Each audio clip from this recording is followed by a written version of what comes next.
মই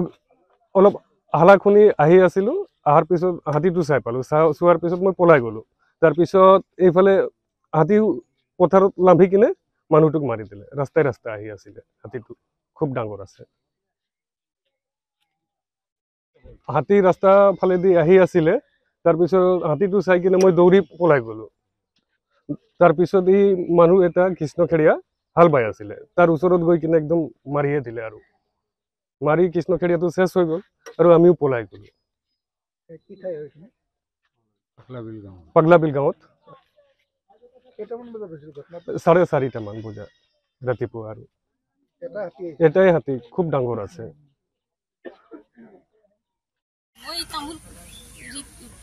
গুতৰাই আছিলোঁ তাৰপিছত তামোল গুতলাই পেলাই এনেকৈ থিয় হৈ পেলাই চাইছোঁ একদম মোৰ ওচৰতে পাই গ'ল পিছত মই যেনে তেনে ভাগিলোঁ একদম দৌৰাই নিছিলে আৰু আধা ৰাস্তা পেলাই গছ আছিলে কাৰেণ্ট তাঁৰ আছিলে সেইকাৰণে ঘূৰি গ'ল পিছত কেইটা হাতী আছিল এটা আছিলে ডাঙৰ আছিলে একদম